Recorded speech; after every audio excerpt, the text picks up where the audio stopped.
¿Quién escribió las cartas paulinas? Ah, pregunta capciosa. Bueno, déjenme decirles que en el mundo liberal no todos creen que las cartas paulinas las haya escrito Pablo. Gálatas, por ejemplo, dicen que no es de Pablo. Filemón dicen que no es de Pablo, y otros. Pero nosotros creemos que se dice que Pablo la escribió, Pablo la escribió. No tenemos razones para pensar que fue otra persona. Y es un poco de lógica, ¿no? ¿Por qué sería que no pensamos que es Pablo? ¿Cuál sería la otra razón? Imagina. El punto es decir que el Señor está equivocado. El Señor no se equivoca. Así que vamos a analizar las cartas de Pablo.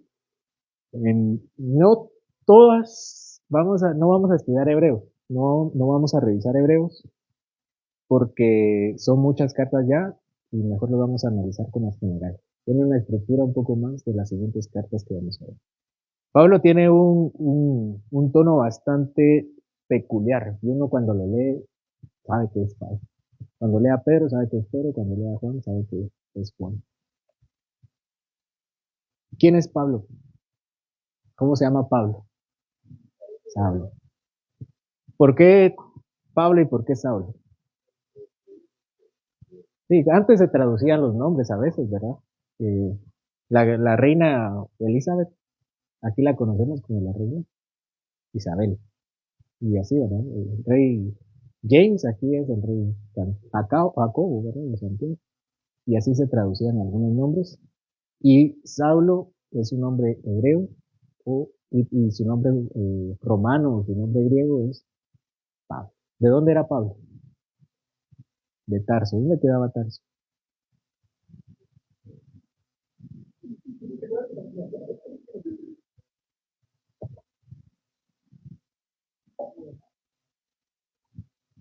Nos queda tarea. Pablo de Tarso. Tarso era una colonia, sí, era una colonia romana, no era judía. Él no nació en Israel, pero sus padres eran de la tribu de Benjamín, de la tribu de Benjamín. Recuérdense que el Israel de las 10 tribus fue destruido por Asiria, mezclado y se convirtieron en los samaritanos. Muchos migraron a Jerusalén y se mezclaron con los judíos, y también de los judíos había un gran grupo de benjamitas y de levitas. Y Pablo pertenece a la tribu de Benjamín. Eh, Pablo también tiene otra nacionalidad. ¿Cuál es? Romano. ¿Por qué era romano? Nació en una provincia romana. Que las provincias romanas eran parte, como decir, en el interior. En el interior. Eh, ¿Qué otra pregunta acerca de Pablo? ¿Qué hacía Pablo? ¿A qué se dedicaba?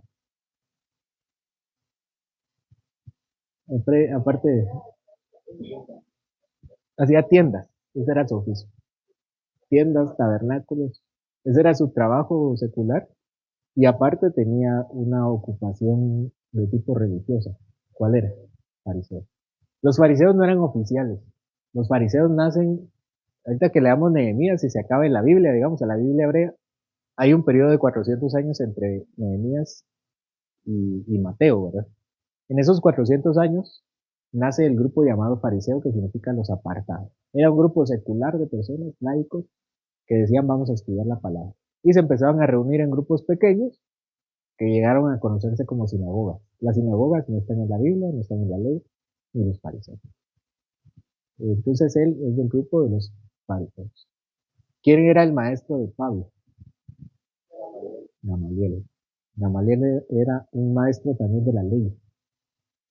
Eh, ¿Cómo se convierte Pablo? Un viaje de camino a Damasco. ¿Qué sucede? El Señor se le aparece y le dice, ¿por qué me persigues? Y el Señor ya estaba muerto y resucitado y ascendido. Se refería a la iglesia.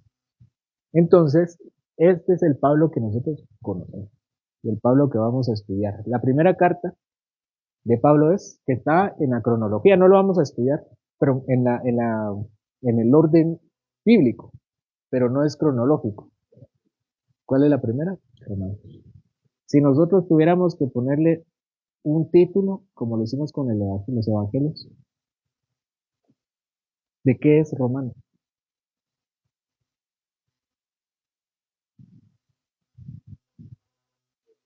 de la salvación. Justificación es uno de los temas que trata justamente. A veces usamos justificación, salvación, redención como sinónimos, pero la justificación es una parte de la salvación. ¿Cómo se divide en la carta a los romanos? ¿A quién va dirigida la carta a los romanos? Es pregunta capciosa, ¿verdad?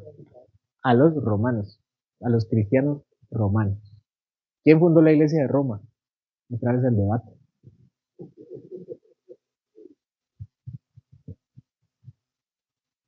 ¿Se recuerdan?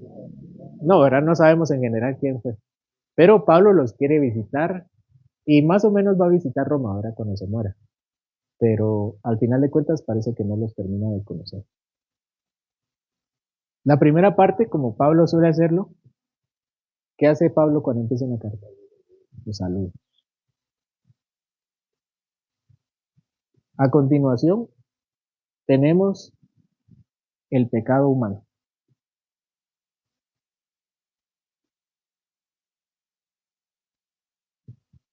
Este pecado humano empieza desde el 1:18 hasta el capítulo 3. ¿Me recuerdan? Que el hombre abandonó su dignidad y empezó a adorar a las cosas, a lo creado. En el capítulo 1 termina de decir que todos conocen al Señor, de modo que nadie tiene excusa. Aquí no hay ningún ateo al 100%, todos conocen al Señor. Nadie va a llegar al cielo diciendo, Señor, yo no sabía que existía una religión judía, cristiana. Todos conocen al Señor. Y desecharon ese conocimiento y adoraron a las criaturas antes que el Creador. En el capítulo 2 habla de la condenación de otro grupo de personas. ¿Quiénes son?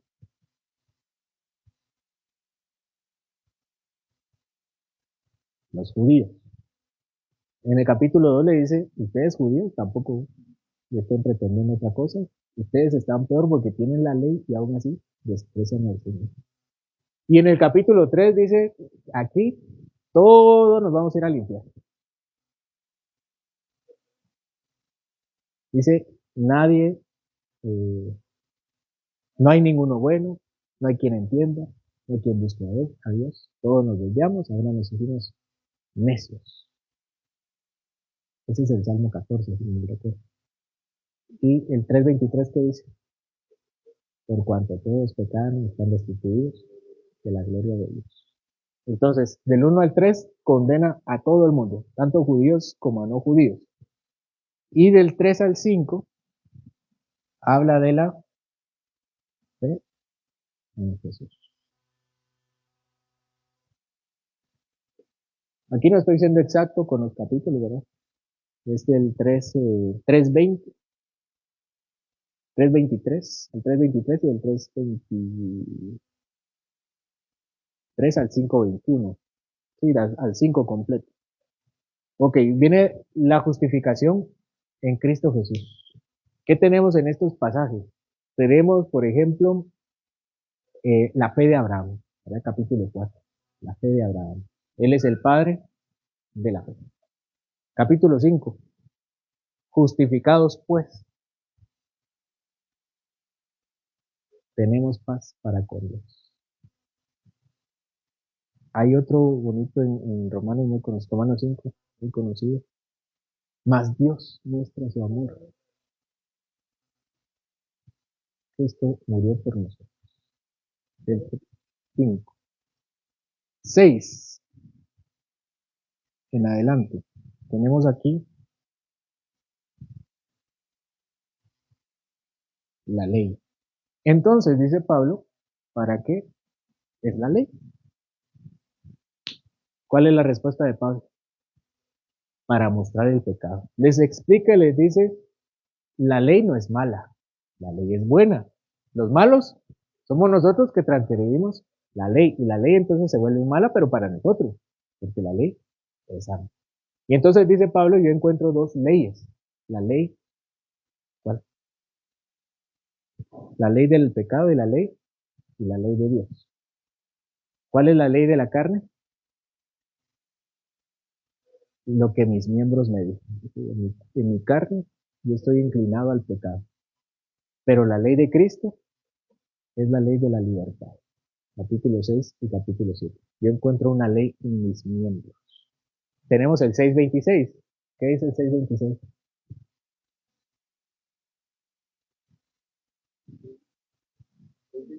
6:23, perdón.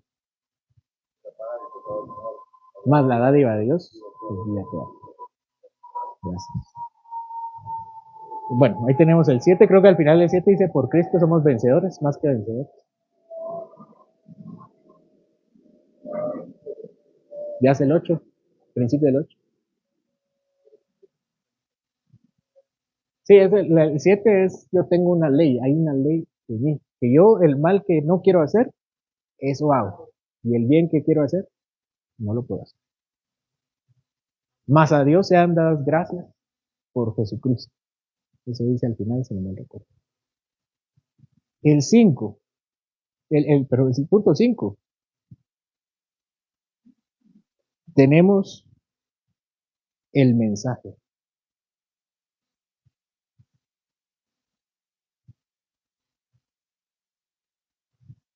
Entonces, ya entendimos la situación humana, ya entendimos cómo se salva las personas, cuál es la función de la ley, por tanto, y ahora, ¿qué hay que hacer con este conocimiento? Llevar el mensaje. 8, capítulo 8. Dice, eh, bueno, esta es la seguridad.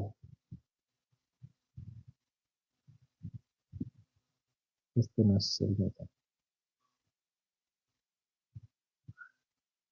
Texto conocido del 8. Ni la vida, ni la muerte, ni ángeles, ni potestades, ni lo presente, ni lo que venir. Me faltó uno, creo yo, ni lo alto, ni lo bajo, ni lo presente, ni lo por venir, podrán separarnos del amor que es en Cristo Jesús. Así dice, ¿verdad? Tenemos entonces el 9, el polémico 9, que habla, el 9 que habla de la elección.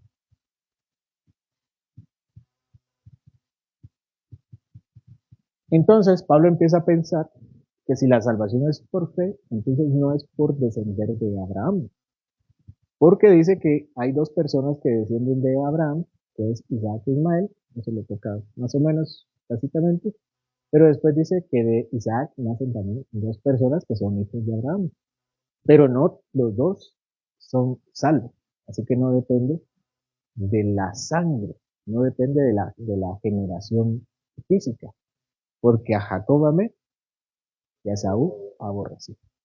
Porque el Señor le dijo a Moisés, del que quiera tener misericordia, y me compadeceré del que me compadece. Eso es algo de Dios. Alguien tiene que tomar la iniciativa y es Dios.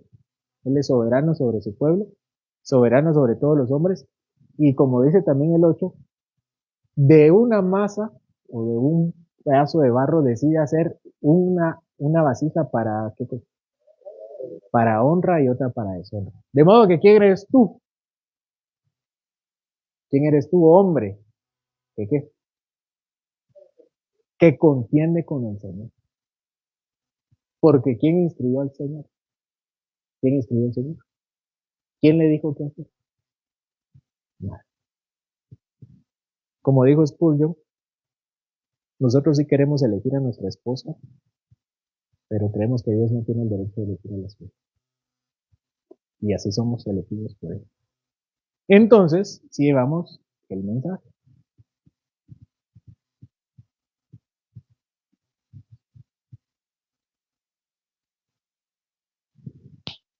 Entonces, este mensaje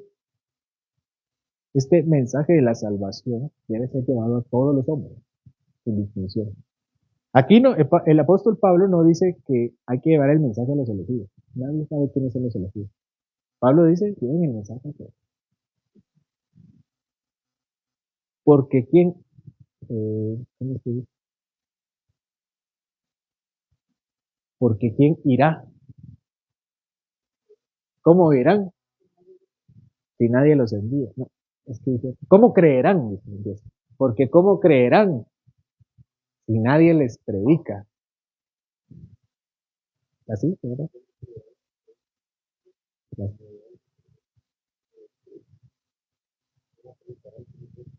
Si no les envía.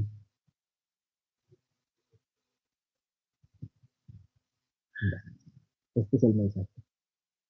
Entonces, la doctrina de la elección, de la salvación y de la elección no nos llaman a un quietismo. Nos dicen, ¿qué hacen aquí? ¿Alguien a predicar? Capítulo 10. Ahorita que salgan, son 8. Punto 8. Es el capítulo 11. El tema es Israel. Entonces pregunta Pablo, ¿eso significa que el Señor fue infiel a su pacto? No. Mm, ¿Cuál es la respuesta de Pablo además de decir que de ninguna manera?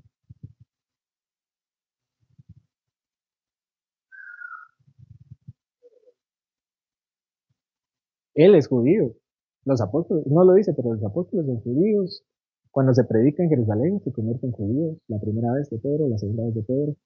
Y hay muchos en judíos. Y cuando están ya, el mensaje del evangelio está plagado en Jerusalén, empieza la persecución y tienen que salir.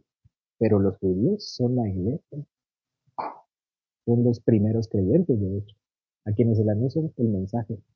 Pero en esta parte del libro de Romanos ya el mensaje ya está en otro lado, ya está con los gentiles. Y le dice a los gentiles, ¿eso significa que el Señor ha invalidado su promesa para con Israel? No, yo soy judío, yo soy judíos. Y además tiene una promesa futura para con Israel. ¿Qué dice acerca de Israel? Desde poco antes, un par de versículos antes.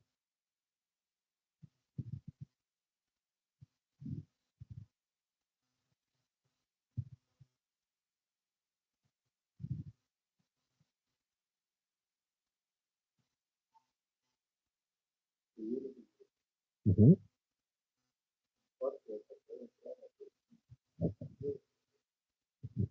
Eso es una promesa que todavía queda en el futuro para los judíos.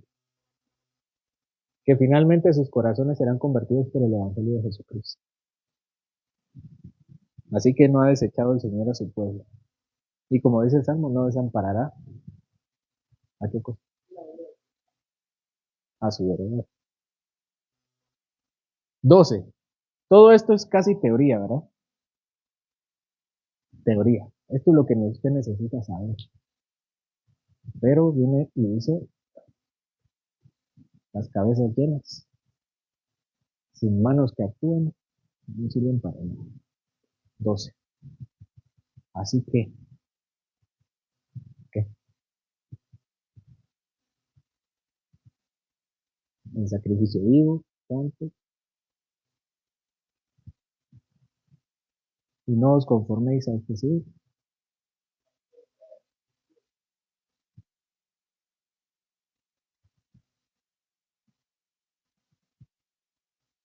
Habla sobre cómo utilizar nuestros dones en el capítulo 2, hay que servirnos los unos a los otros en general. El 13 habla de, de las autoridades. Sométanse a toda autoridad. Sean ciudadanos de este mundo. 14. La libertad en Cristo. No se estén juzgando los unos a los otros. Cada quien sabe cómo se presenta en santidad ante el Señor. Y 15.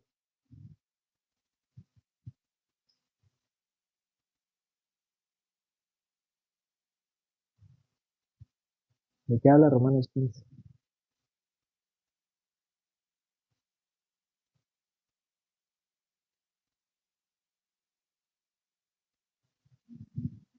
De la vida en la iglesia. ¿Cómo deben comportarse? Vamos a terminar como termina Pablo. Que hace al final. Hay una conclusión, un cierre y los saludos, ¿verdad? Salúdeme a un montón de personas. Estamos con la carta de Romanos. Bonita. Siguiente.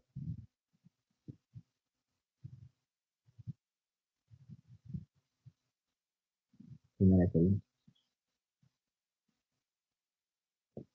Si pudiéramos ponerle un título a Primera de Corintios, ¿cuál sería? Permítame una vez. Una iglesia enferma. Hay muchos problemas internos. ¿Cómo empieza Primera de Corintios? Vale.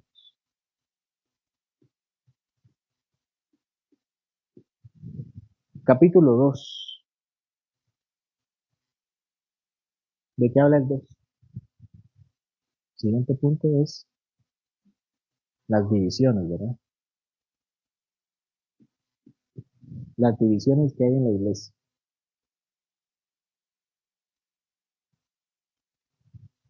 ¿Qué decían uno? Yo soy de Pablo, yo soy de Apolo, yo soy de Pedro, yo soy de Cristo. Y él le dice, aquí todos somos del mismo.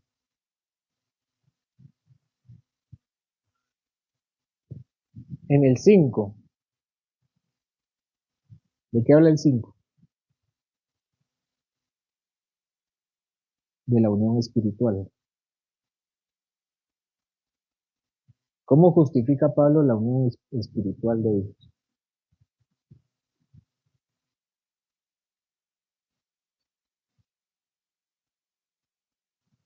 Por medio de la Santa Cena, ¿verdad?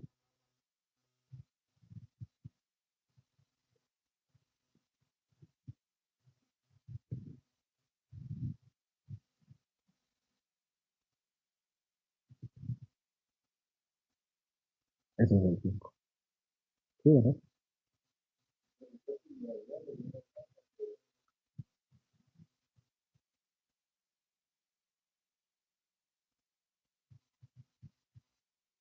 Sí, ¿verdad? Habla de la Pascua.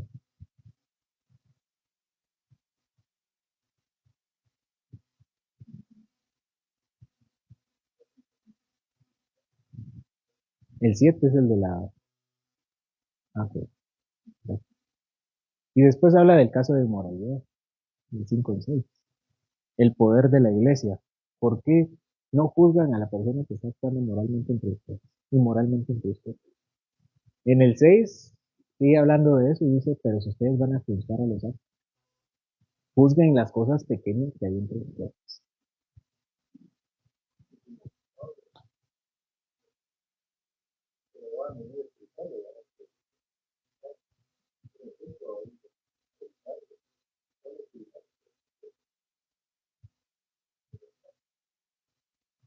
Sí, al contrario, ahora estaban demostrando que no son tan espirituales como creían. Tenemos el 7, que habla del 7, matrimonio. Parece que Pablo está respondiendo algunas dudas que ellos tienen acerca del matrimonio. Hay unas respuestas muy específicas. Ajá. Que si se tienen que divorciar, si son los creyentes, no son los creyentes, qué es lo que tienen que hacer, los que están solteros. 8, la comida, si deben comer a los sacrificados. ¿Qué dice Pablo? ¿Cuál es la sentencia? Si ustedes creen que está bien comer sacrificado, coman. Porque los ídolos, nada son. Y si no creen que está bien, mejor no coman por causa de la conciencia. Pero los que tienen fe fuerte, no juzguen a los débiles. Ahí lo podemos cruzar con Romanos capítulo 14, ¿verdad? Eh, y Pablo sentencia y dice, si yo por mi hermano débil, por hacerlo caer, no tengo que comer carne, no voy a comer carne. Es una invitación a los que tienen una libertad en Cristo un poco más eh, conocida, tal vez un poco más amplia, saben que en Cristo hay mucha libertad. Dice, usen su libertad para bien de sus hermanos. Comida 8. Primera de Corintios 9.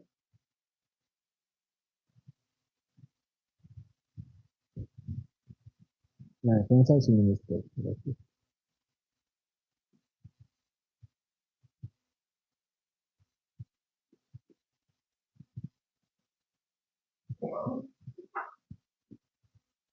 que él debe recibir un salario, ¿verdad? Los ministros, el Señor tiene que recibir un salario, dice el versículo 9.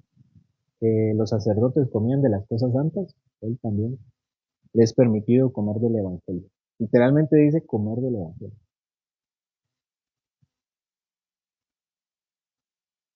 Sigue en el 10. ¿De qué habla el 10?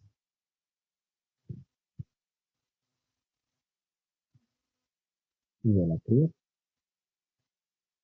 Habla de un caso, el caso en el desierto, Israel en el desierto.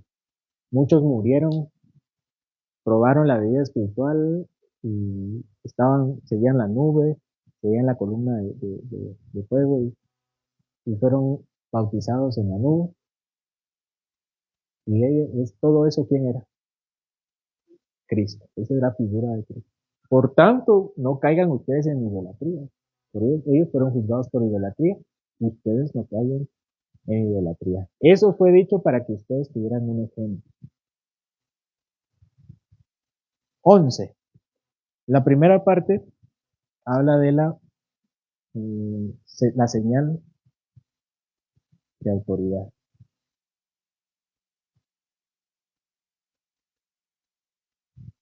La primera parte del 11, del 1 al 11,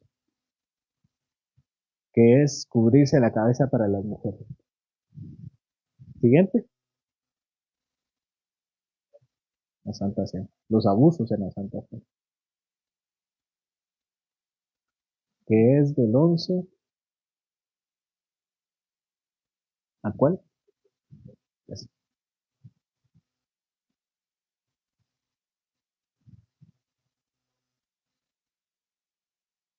El 14, 13 y 14. 12, 13, 14. ¿Qué es? Los dones.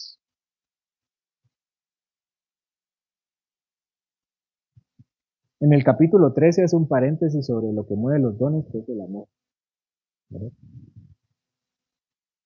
En el 12 hay una lista de los dones. Cada quien es una parte del cuerpo de Cristo con una función. En el 13 dice que lo que mueve los dones y el servicio es el amor. Y en el 14 habla de un don en especial. ¿Cuál es? Hablar en lenguas. El 14. El 15. ¿Qué? La resurrección de Cristo y la nuestra, ¿verdad?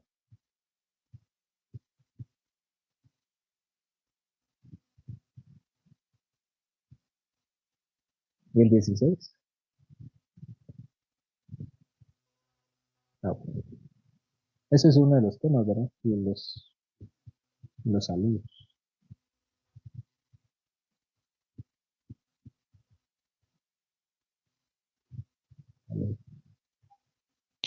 Y así Pablo corrige esta iglesia, hay muchos excesos, ¿verdad? Hay divisiones, hay un caso de inmoralidad, no hay disciplina eclesiástica, eh, se juzgan en su libertad, cuestionan a Pablo en su ministerio. ¿Qué más tenemos? En el 7 era el 7. Así es, la que no es tan fácil, ¿verdad? El matrimonio, la defensa de su ministerio, la idolatría, la falta de autoridad en las mujeres, la Santa Cena, los excesos de la Santa Cena, la imprudencia en el uso de los dones, la falta de esperanza que es la resurrección, ¿verdad? No saben cómo es y Pablo tiene que corregir algunas doctrinas y finalmente le dice, por favor, aprenden y nos vemos pronto. Se dice que entre Primera de Corintios y Segunda de Corintios hay otra carta, ¿verdad? Que realmente Segunda de Corintios es Tercera de Corintios. Porque en la correspondencia de Segunda de Corintios parece que ya hubo una conversación con la persona que tenía el caso de inmoralidad. Y Segunda de Corintios ya habla como que si ya lo resolvió. ¿De qué podemos decir que habla Segunda de Corintios?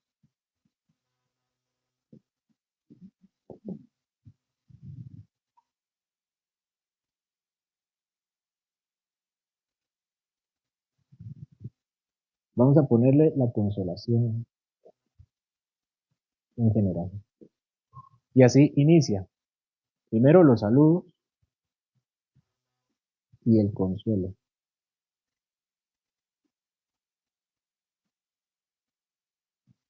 Los saluda, bendito sea el Dios y Padre, que consuela, como nos consoló a nosotros. Porque ellos creían que se iban a morir en un viaje misionero y el Señor los ha salvado para consolarlos a ustedes. Él dice Pablo. Después tenemos el capítulo 2 al 7, la defensa del ministerio de Pablo.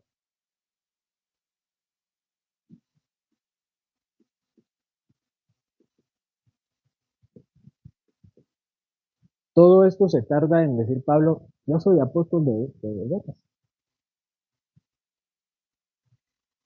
Yo les traje el mensaje del Evangelio y he hecho señales. Hay unos superapóstoles entre ustedes que les han predicado.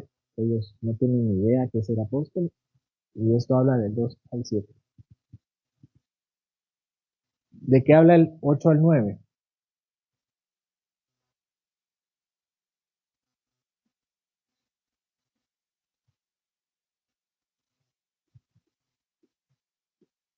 De las ofrendas a los santos. Primera de Corintios capítulo 9 habla de la ofrenda que recibe el ministro para hacer, para sustentarse.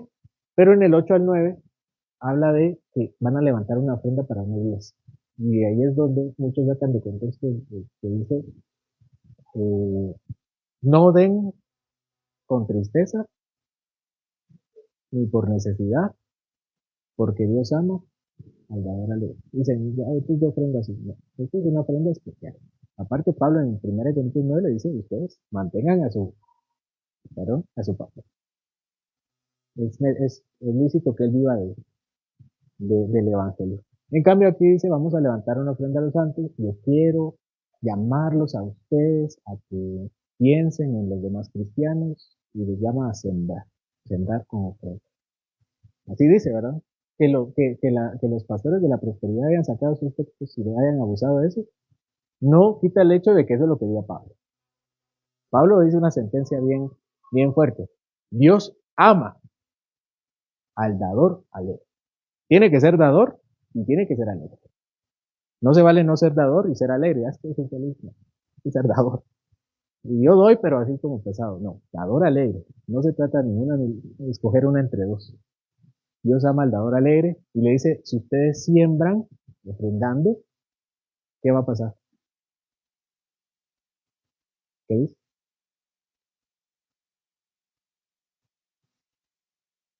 Van a cosechar. Ese es un discurso bien de los pastores de la prosperidad, pero eso es lo que dice la Biblia. Nadie puede quitar lo que dice 2 Corintios capítulo 9.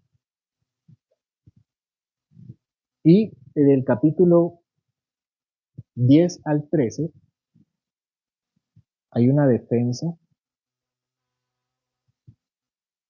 del apostolado.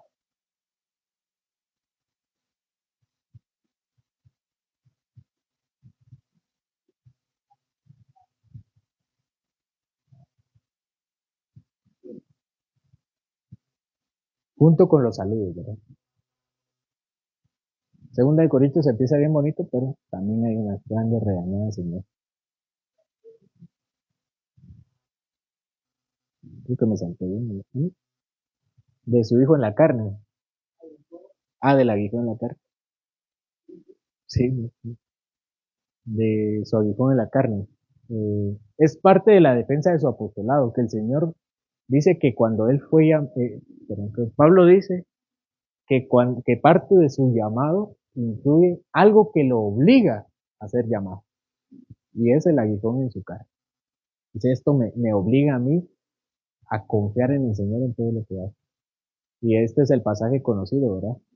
Que Dios me ha dicho, que pues, bástate mi gracia, porque tu poder se perfecciona en mi debilidad. Terminamos con 2 Corintios. ¿Cuál sigue? Gálatas. ¿A quién está dirigida la carta a los Gálatas? A los Gálatas, ¿verdad? Eh, la carta a los Gálatas no está dirigida a una congregación como las otras. Está dirigida a un presbiterio, es decir, a un grupo de iglesias en Galacia. No solo es una congregación como sí lo es en, en Corintios. Por eso en Gálatas no menciona nombres específicos como sí lo hace en otras cartas. ¿Cuál es el nombre que podría llevar Gálatas?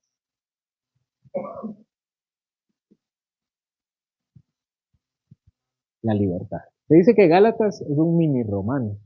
Habla mucho de lo que habla Romanos. ¿Cómo empieza Gálatas? Una especie de saludo, casi no lo saluda, ¿verdad? De una vez empieza con regaño, ¿verdad?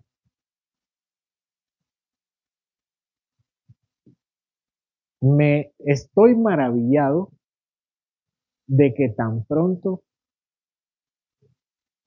empezaron por el espíritu y terminaron en la carne. Y esa es la dicotomía que presenta Pablo en toda la carta a los Gálatas. El espíritu y la carne. El neuma y las arx, en muchos aspectos. Ahí tengo un estudio que escribí, por si quieren ver. Vamos con la siguiente parte. La autoridad de Pablo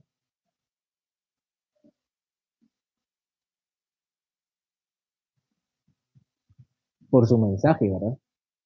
Él dice que su mensaje es el verdadero mensaje.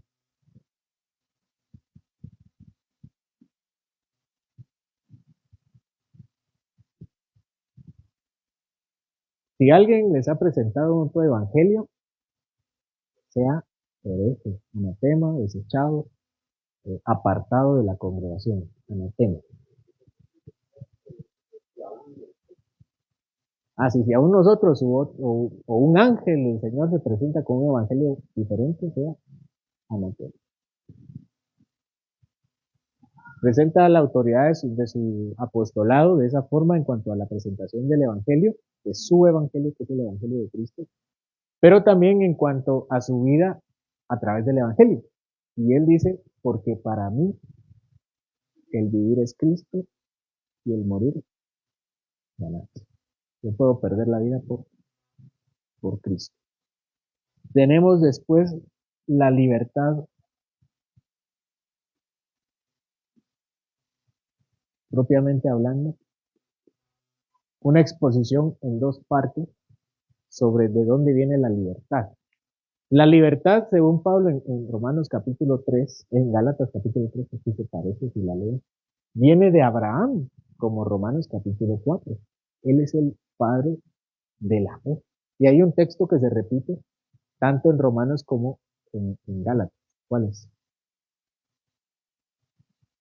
Más el justo por la fe vivirá. Ese es el texto que se repite de Habacuc, capítulo 2, versículo 4. Bueno, así dice acá. De modo que los que son hijos de Abraham son hijos de la fe, de la promesa, no de la esclava. Hay una alegoría. Y dice, eso es más o menos lo que sucede con la esposa de Abraham. El Señor le dijo, tú vas a heredar por medio de Isaac. Él es el hijo de la promesa. No se estaba refiriendo al hijo que tuvo con Agar. Él era una esclava. Entonces, están los hijos de la promesa y los hijos de la esclava. Nosotros somos los hijos de la promesa, los que son libres. Los que son esclavos del pecado, esos son otros. Así dice, ¿verdad? En el 4. Capítulo 5. Bueno, aquí hay una parte, ¿verdad? Que habla de la libertad, de la promesa.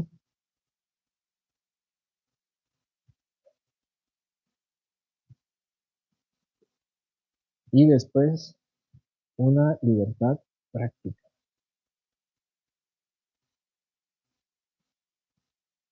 El 5 habla de aplicar la vida libre en nuestra propia vida, ¿verdad? Hacerla nuestra. Y aquí está el conocidísimo pasaje del versículo 23 y 24 que estudiamos. ¿Qué dice? Mas el fruto del Espíritu es amor, gozo, paz, paciencia, benignidad, bondad, fe, mansedumbre y templanza. Contra tales cosas no hay ley. La ley no nos condena. Y el capítulo 6. No se engañen, porque al Señor nadie lo puede engañar. Que eso puede ser burlado. Porque todo lo que el hombre sembrar, eso también se dará. Porque el que siembra en la carne, de la carne se dará corrupción. Mas el que siembra en el espíritu, del espíritu se dará vida. De modo que no nos cansemos de hacer el bien, porque si tenemos paciencia, a su tiempo, llegaremos y no desmayaremos. Por tanto, debemos hacer bien a todos, especialmente a los de la familia de la. Así dice, ¿verdad? El 6 al 10, 4 al 7, ¿sí? 6, 4 al 7. Y termina la carta de la libertad. No estamos atados ni a la ley, porque ellos querían, las personas querían empezar con la ley, con la circuncisión. Eso no lo menciono, pero es importante, la circuncisión, la carne. Y nos llama a la libertad de la fe. ¿Estamos? Efesios.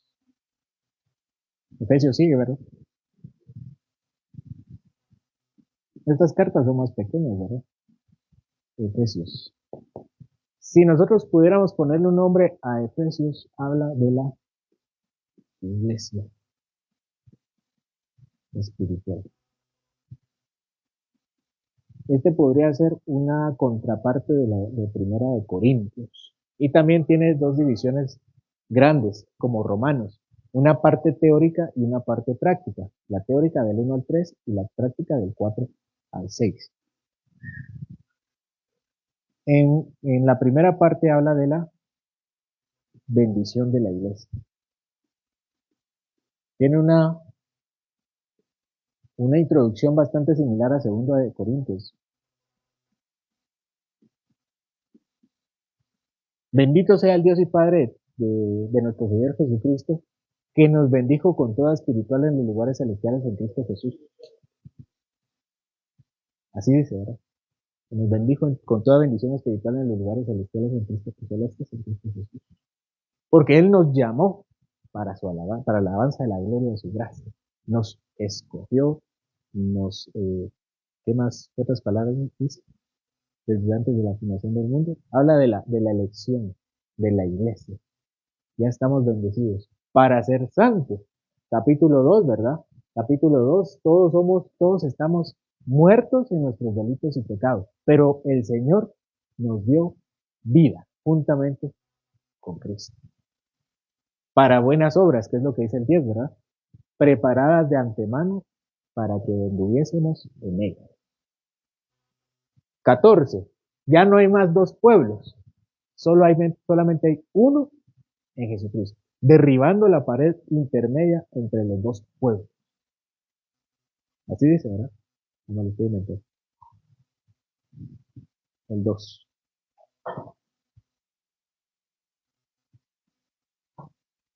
3. La vida en el Espíritu.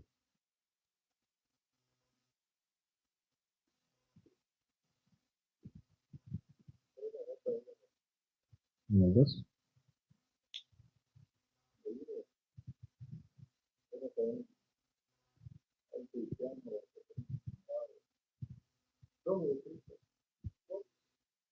Sí, lo repite, lo repite. En amor nos escogió desde antes de la fundación del mundo, para que fuésemos santos y sin mancha delante de Él. Para gloria de alabanza. Para la alabanza de su gloria.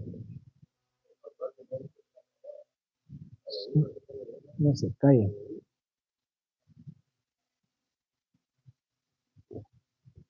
Por eso es una iglesia espiritual. Y a partir del 3 nos va a llamar a la unidad en el Espíritu. 3. ¿De qué habla el 3?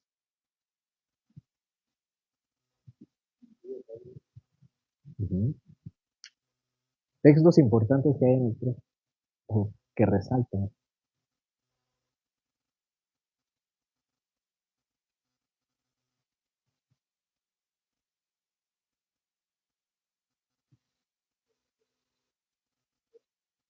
Hace la enseñanza que viene del capítulo 2 que ya no hay barreras entre ellos. Capítulo 4 habla acerca de vivir en el Espíritu, ¿verdad? Textos importantes o que resaltan el capítulo 4. No se ponga el sol sobre vuestro enojo. Solícitos en guardar el vínculo de la paz, ¿verdad? O sea, ¿qué solícito?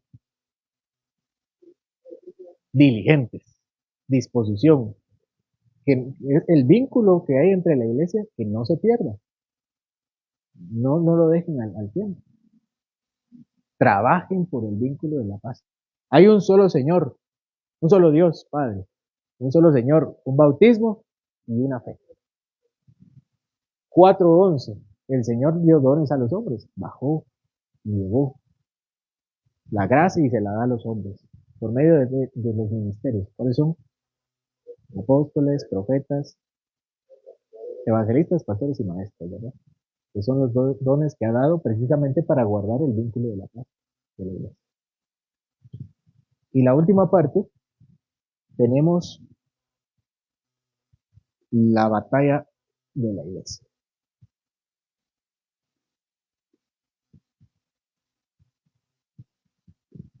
Ser cristiano, aunque tengamos vidas cómodas y un clima agradable, el cristiano está en guerra. Primero hay una guerra interna contra el pecado, capítulo 5. Hay amonestaciones o reflexiones, no son tanto amonestaciones, sino reflexiones para vivir internamente. ¿A quiénes le hacen las reflexiones? ¿A qué relaciones?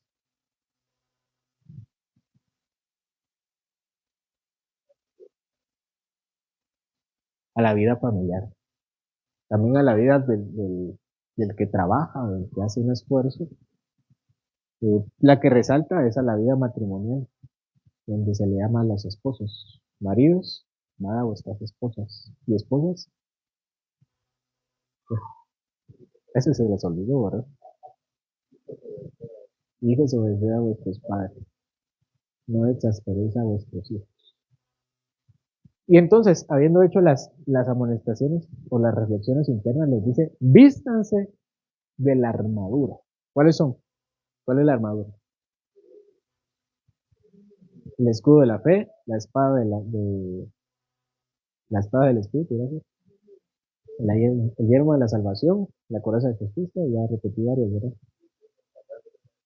El calzado del evangelio. Comentarios sobre eso.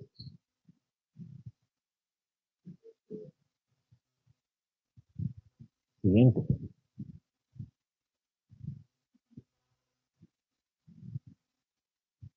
¿Cuál es?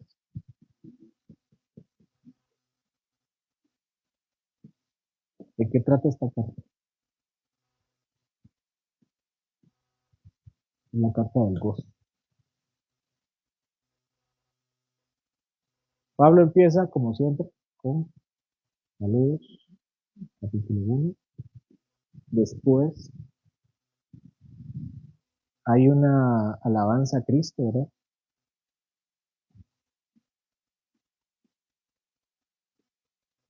Del 1 y el 2. Parte del 1 y parte del 2. Supremacía de Cristo sobre la creación.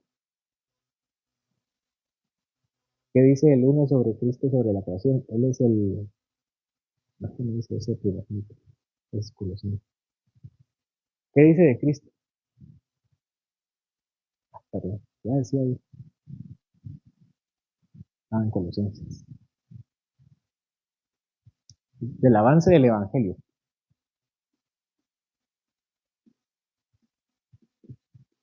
A través del sufrimiento. ¿Qué dice Filipenses sobre el sufrimiento en su capítulo 2? Capítulo 1 y 2.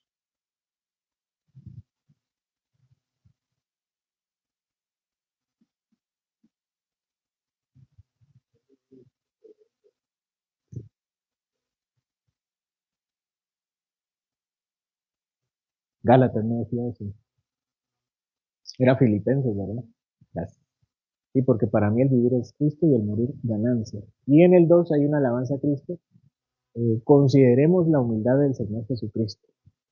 Nadie piense de sí más alto de lo que debería pensar, sino todos humíllense, porque así fue Jesucristo, quien siendo en forma de Dios, no estimó ser igual a Dios como cosa que aferrarse, sino que se humilló hasta lo sumo, tomando forma de siervo y haciéndose obediente hasta la muerte y muerte de cruz. Y el Señor lo exaltó y le dio un nombre que es sobre todo nombre, para que todos, que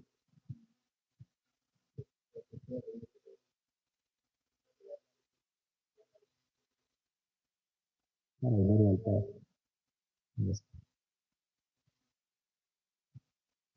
Y después tenemos la excelencia de Cristo, la excelencia de conocer a Cristo.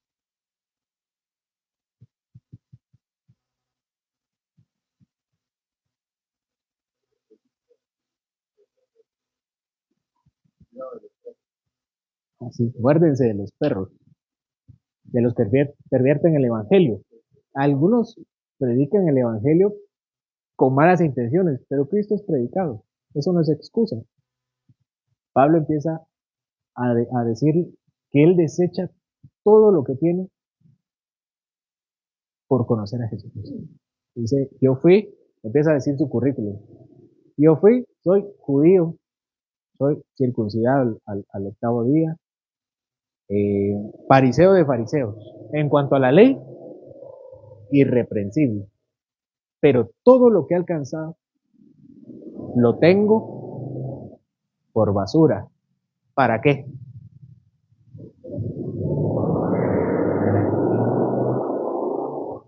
Para conocer a Cristo y ser hallado en Él.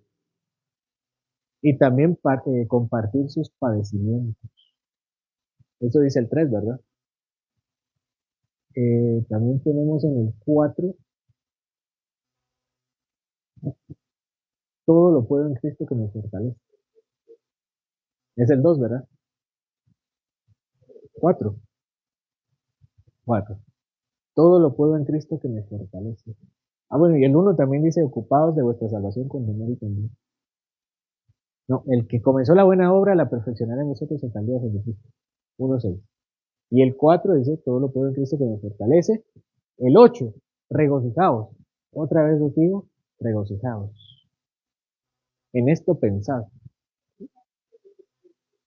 Ya este es el 4:4, ¿verdad? Regocijaos, otra vez os digo, regocijaos. El 4:8 dice, en esto pensad. Todo lo que,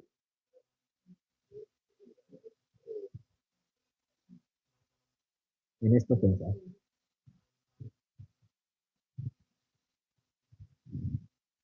Filipenses. ¿Qué sí? Colosenses. Ya me estaba saltando Colosenses. Colosenses se parece mucho. Colosenses. Se parece a, ¿qué carta?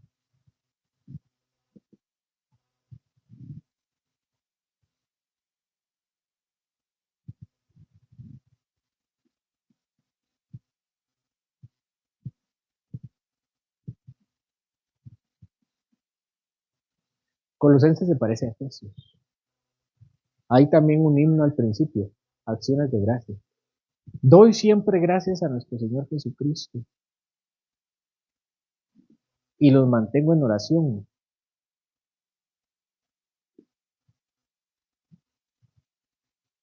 para que el Señor les dé el conocimiento de su voluntad. Colosenses capítulo 1. Después tenemos, dice, la supremacía de Cristo. En Él habita la plenitud de la deidad. Él es el primogénito de toda la creación. ¿Qué más dice de Cristo el 1 y 2?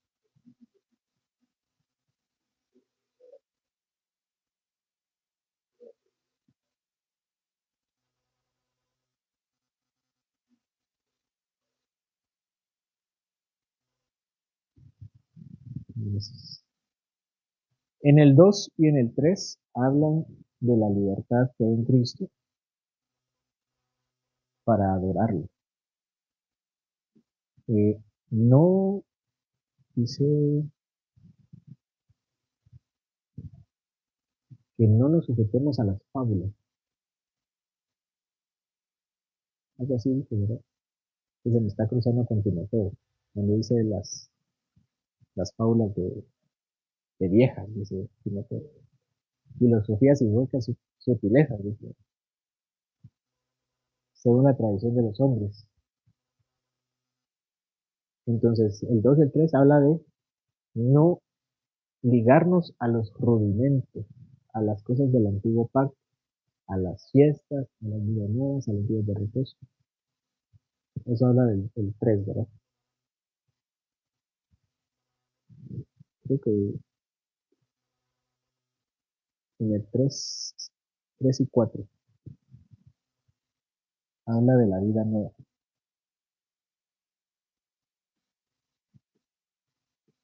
¿Qué tenemos en el 3 y en el 4?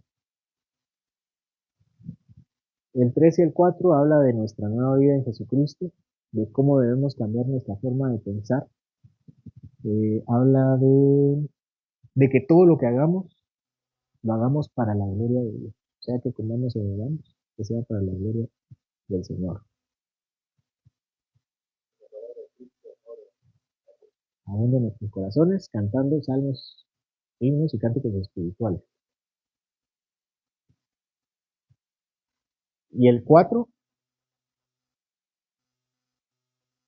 bueno, entre 3 y 4 también hay amonestaciones, ¿verdad? Entre las relaciones que hay. Entre los esposos, entre los padres y los hijos. Algo más en Colosenses.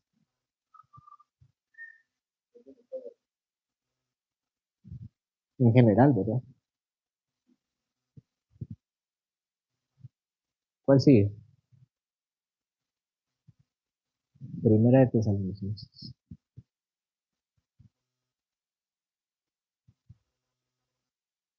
¿De qué habla Primera de Tesalonicenses?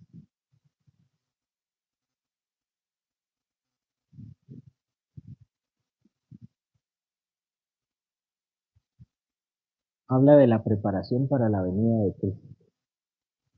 Empieza con saludos.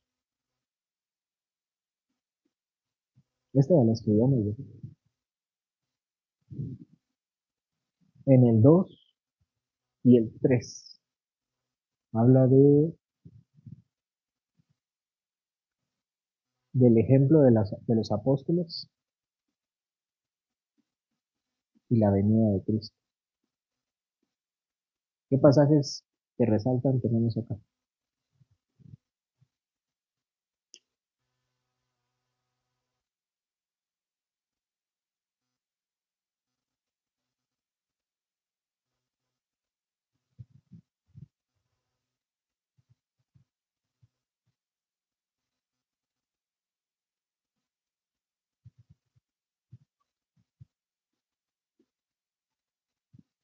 Hermano.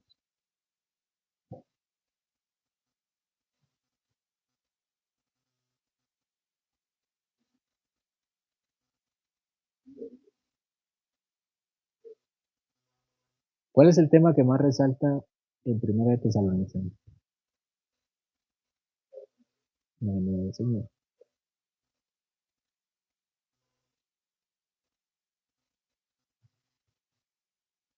El 4, que cada uno de vosotros sepa tener su propio vaso en santidad y honor, su propia esposa.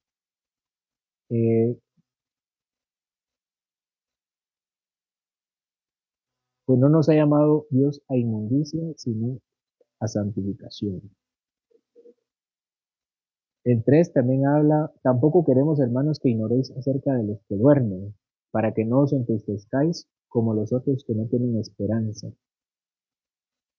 Porque el Señor mismo, con voz de mando, con voz de arcángel y con trompeta de Dios, descenderá del cielo, y los muertos en Cristo resucitarán primero.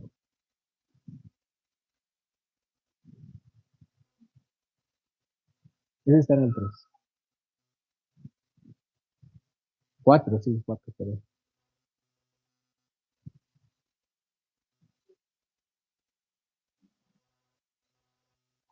En el 5 igual, por tanto no durmamos como los demás, sino velemos y seamos sobrios. Y al final del 5 los saludos como suele hacerlo Pablo. Segunda de Tesalonicenses. No hubiera borrado Tesalonicenses.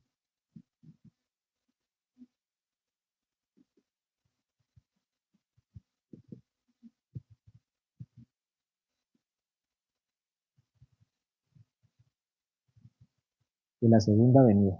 ¿Cómo inicia Pablo?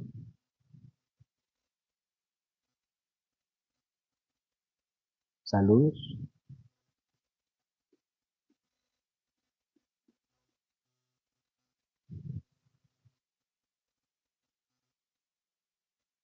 Siguiente.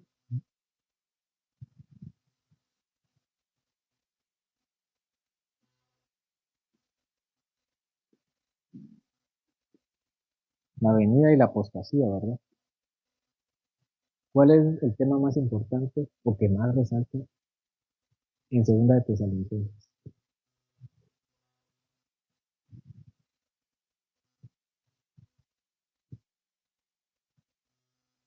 La apostasía, ¿verdad? El hombre de pecado.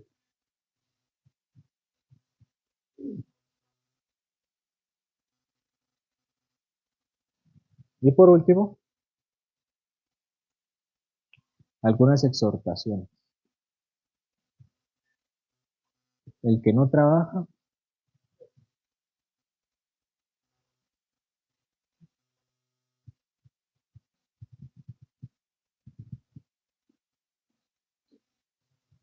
y se despide Pablo, ¿verdad? Comentarios sobre segunda de Tesalonicenses.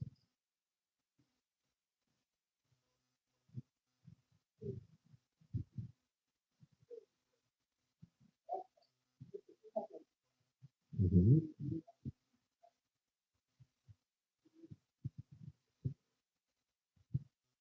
Sí, de los tiempos finales. De los tiempos finales, ¿verdad? Tenemos miedo a hablar sobre los tiempos finales. Y es algo urgente. Hay por lo menos dos cartas. ¿Cuál sigue? Timoteo. ¿A quién está escrito Timoteo? Al pastor Timoteo.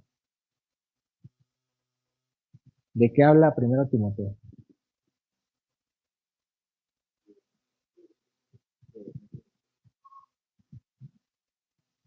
Esto es lo que nosotros conocemos como cartas a los ministros, a los pastores, ¿verdad? Primero tenemos unas instrucciones generales. ¿Cuáles son las instrucciones que da Pablo a Timoteo? A guardar la doctrina, ¿verdad? La enseñanza, a, a predicar la palabra. Después, la conducta en la iglesia.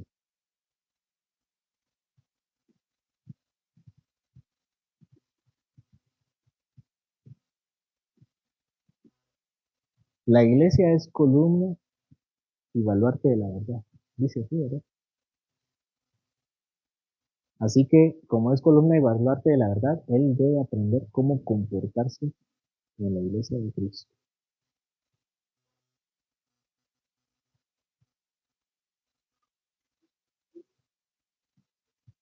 Y no sé, ejemplo.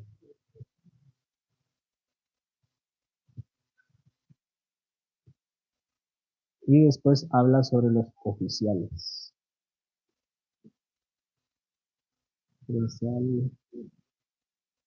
6. ¿De qué habla de los oficiales? ¿A quiénes nombra como oficiales? A los diáconos y a los obispos, a los pastores. Cada uno tiene una serie de cualidades que debe cumplir para la iglesia. Habla también de las relaciones de la iglesia, cómo debe corregir, cómo debe actuar, cómo debe comportarse con cada uno de los hermanos. ¿Algún otro texto que resalte de primera de Timoteo? Buena cosa desea. ¿Algún otro?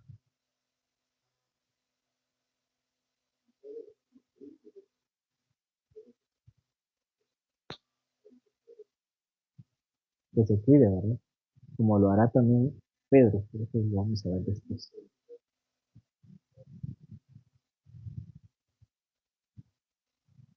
Segunda de Timoteo.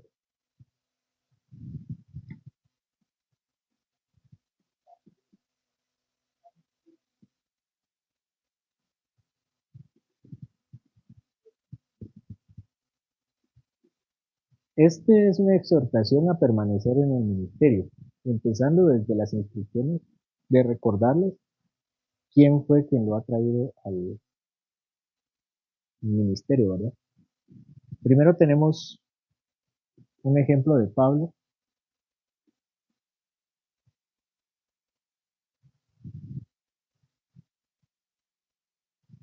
que está en el 1.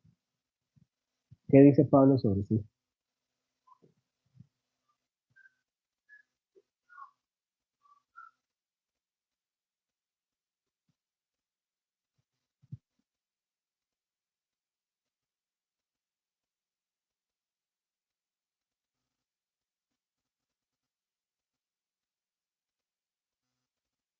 Versículo 8, por tanto, no te avergüences de dar testimonio de nuestro Señor, ni de mí, preso suyo, sino participa de aflicciones por el Evangelio según el poder de Dios, quien nos salvó y nos y llamó con llamamiento santo, no conforme a nuestras obras, sino según el propósito suyo y la gracia que nos fue dada en Cristo Jesús antes de los tiempos, de los siglos. Y entonces él habla de sí mismo como parte del que sufre con él, versículo 11, del cual yo fui constituido predicador, apóstol y maestro de los gentiles.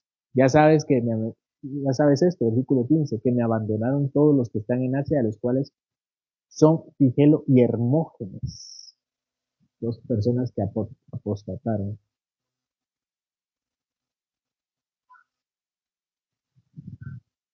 Después tenemos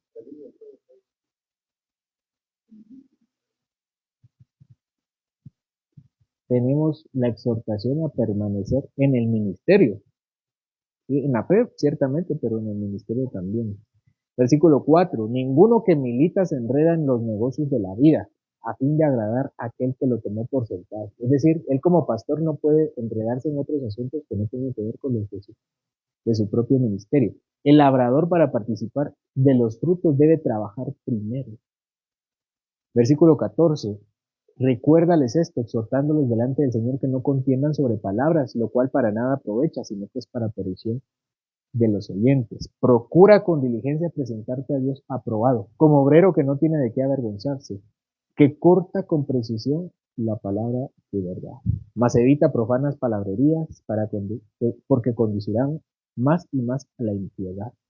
Habla de otros herejes, Himeneo y Fileto, para quienes creen que no se debe hablar de los herejes. La Biblia, el Nuevo Testamento está lleno de menciones a herejes, a anatemas. Tenemos ahí unas menciones sobre esto. Versículo 22, ajá, huye de las pasiones juveniles.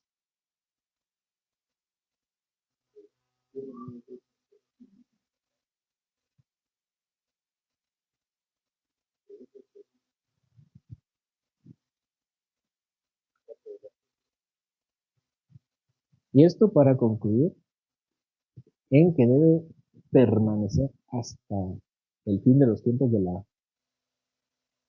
tanto de su ministerio como de los tiempos, ¿verdad? Dice el ejemplo de Janes y Jambres, otro pasaje conocido de Timoteo, versículo 8, y de la manera que Janes y Jambres resistieron a Moisés, así también estos resisten a la verdad. Hombres corruptos de entendimiento, réprobos en cuanto a la fe. Versículo 10. Pero tú has seguido mi doctrina, conducta, propósito, fe, longanimidad, amor, paciencia, persecuciones, padecimientos.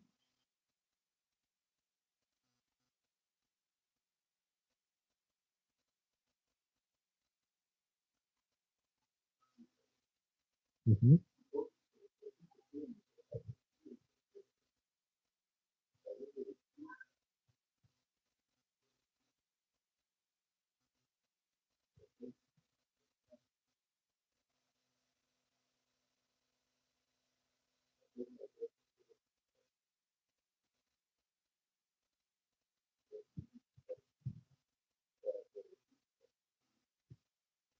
que es el eslabón para el siguiente capítulo. Te encarezco delante de Dios y del Señor, que juzgará a los vivos y a los muertos en su manifestación de su reino, que prediques la palabra, que instes a tiempo y fuera de tiempo, redarguye, reprende, exhorta con toda paciencia y doctrina, porque vendrá tiempo cuando no sufrirá la sana doctrina, sino que teniendo comezón de oír, se amontonarán maestros conforme a sus propias concupiscencias. Eh, los saluda a varias personas.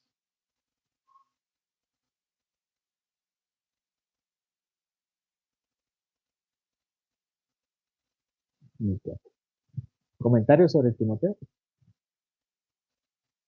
¿Quién sigue?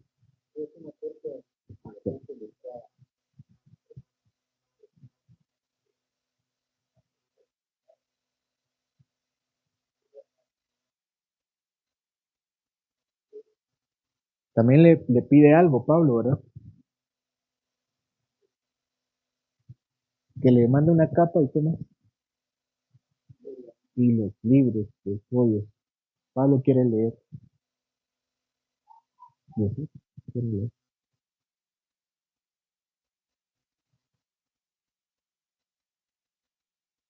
¿Quién sigue? Tito. ¿De dónde era pastor Timoteo? De la iglesia de Éfeso. ¿Y Tito? ¿Y Tito?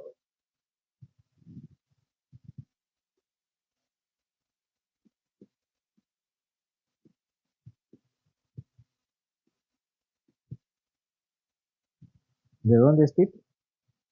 ¿De dónde en dónde pastorea? En Creta. Gracias. Nuevamente, hay una reflexión sobre la fidelidad cristiana y pastoral, donde Pablo pone su propio ejemplo. Dice,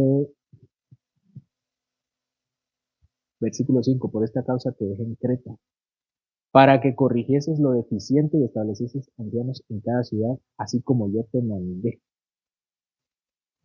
No es lo que quiere, Pablo lo que quiere es organizar esa iglesia. Hay mucho desorden en esa iglesia, y a diferencia de 1 Corintios, esta no es una amonestación, sino una instrucción al pastor para que ponga ancianos.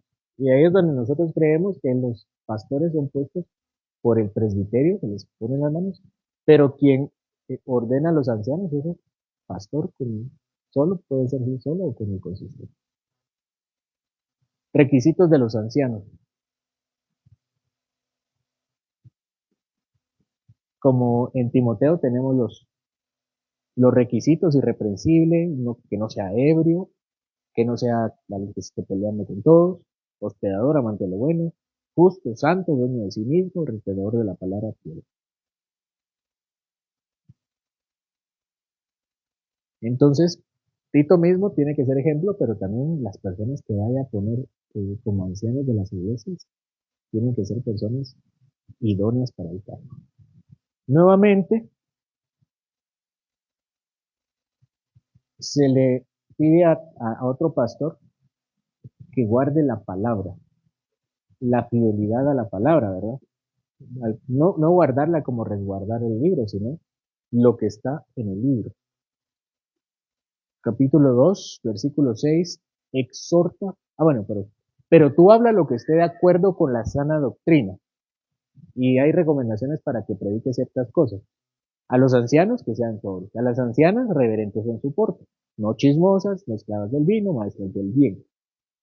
A los jóvenes, versículo 6, que sean prudentes, que sean santos. Versículo 8, palabra sana y irreprochable. Versículo 9, exhorta a los siervos que se sujeten a sus amos. Entonces, vemos muchas reflexiones en otras cartas, pero no como reprensión, sino diciéndole a Timoteo, casi que así lo que yo enseñé en las otras cartas, tú tienes que hacerlo con cada grupo que se encuentre en la iglesia.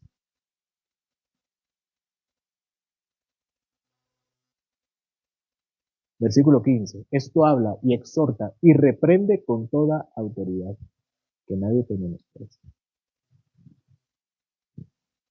Y el capítulo 3,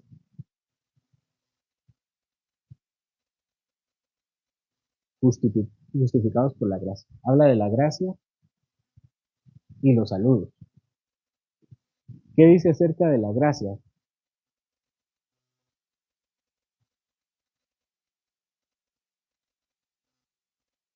Dice el versículo 4, pero cuando se manifestó la bondad de Dios nuestro Salvador y su amor para con los hombres, nos salvó, no por obras de justicia que nosotros hubiéramos hecho, sino por su misericordia, por el lavamiento de la regeneración y por la renovación del Espíritu Santo, que parece mucho a lo que dice Pablo en Efesios. Palabra fiel es esta, y en estas cosas quiero que insistas con firmeza, pero evita las cuestiones necias. Al hombre que cause divisiones después de una y otra amonestación, sácalo, deséchalo, sabiendo que el tal se ha pervertido y peca y está condenado por su propio juicio. Saludos finales. Habla sobre Artemisa, sobre Tíquico, Cenas, Apolos y adiós. Última, otra carta personal, pero esta no parece que sea a un pastor necesariamente. ¿Quién? Filemón. Entonces, por cierto, ese es el modelo que tiene la iglesia reformada. Habían pastores, habían congregaciones en los cuales se asignaban pastores, o de ahí mismo se levantaban pastores, y el pastor se encargaba de ordenar ahí ancianos gobernantes. Pero no necesariamente el pastor tenía que tener la iglesia en su casa. De hecho, ese era algo que no se ve en el Nuevo Testamento. Y ese es el caso de Filemón. Filemón parece que no es pastor. ¿Y por qué le escribe Pablo la carta a Filemón? Es una carta personal.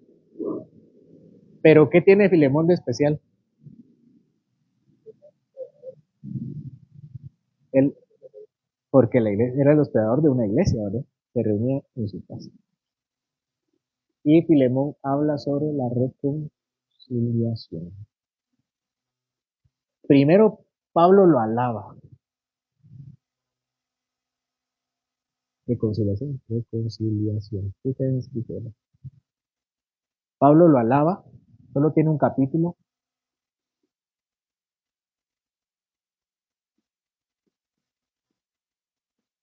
Y después le pide reconciliarse. Reconciliación con quién. Del versículo 8 al 25. Bueno, el 24 y 25 son despedidas, ¿verdad? Reconciliación con Onésimo. Entonces, primero le dice que él es alguien amado por el Señor, es alguien que ha encontrado la gracia, que tiene un buen ejemplo, es alguien que hospeda a una iglesia. Y viene mi reflexión, esa es la iglesia reformada. Cuando nosotros hablamos de nuestros grupos de oración o las comunidades, es porque ahí el propósito es que ahí haya una iglesia. Piensen en eso, hermanos, que se reúnen en zona 6 y en zona 18, el propósito es que ahí haya una iglesia. Quienes hospedan en sus casas, que son Ronald y mis papás, no es para que sean ellos pastores. Puede ser que sí, puede ser que no. Todos, hermanos, deberíamos poner nuestras casas para que alguna vez hubiera una iglesia de nosotros. No es para ser pastores, necesariamente. Puede ser que eventualmente hayan ordenado a Filemón, o puede ser que no. Pero deberíamos todos pensar en nuestra casa como un campo misionero, como Filemón. Filemón no era pastor, pero en su casa estaba la iglesia. Y ese es el modelo de la iglesia reformada. Y eventualmente el Señor levantará pastores y ancianos también, y por sus diáconos también.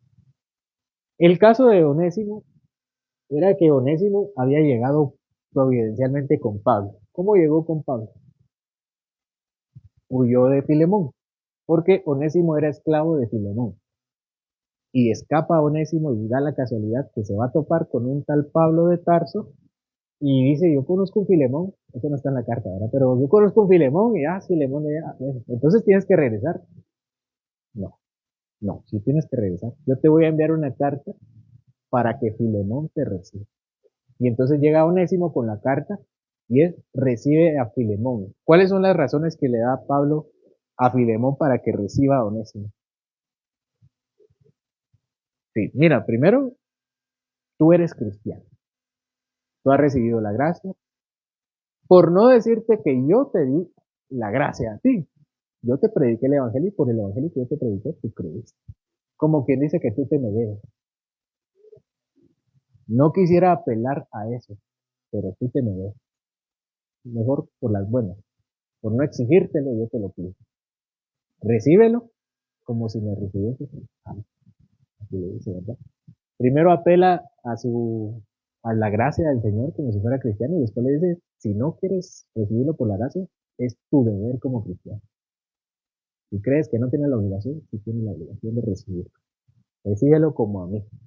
Y entonces llega Filemón y no sabemos qué hace Filemón, pero no sabemos qué hace Filemón, pero parece que sí lo recibe.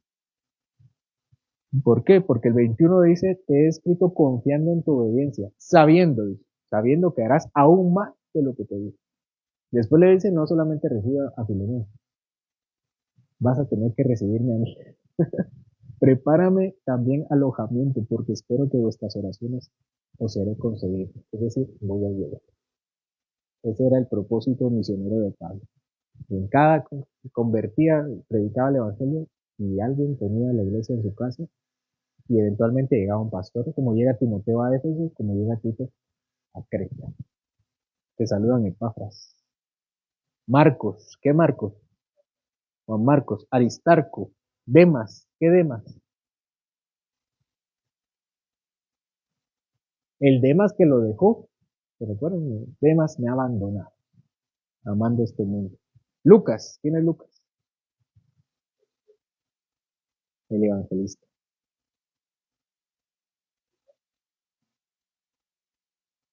No me recuerdo.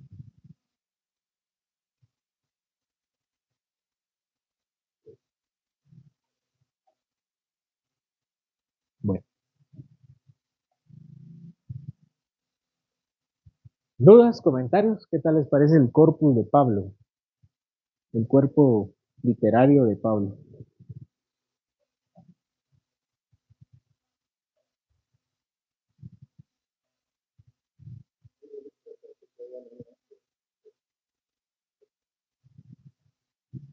De Pablo.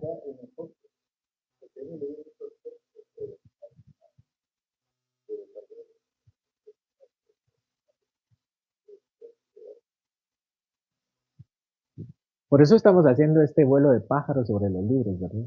Viendo de qué se trata toda la Biblia. Y nuevamente no se trata de mí, no se trata de mis propios planes, ni de mis propios sueños, ni de lo que el Señor puede hacer por mí. Se trata de la salvación. Ya en el Antiguo Testamento ha sido consumada, ya ha sido planificada y anunciada. En los Evangelios ha sido consumada, en Hechos ha sido aplicada. Y Pablo nos dice, vivan ese Evangelio y avancen en el reino del Señor.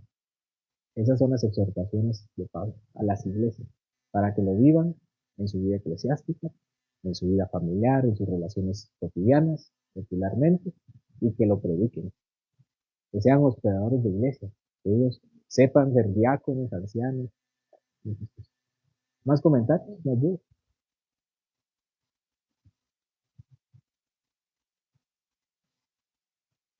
¿No? No puede ser que vayan a quedar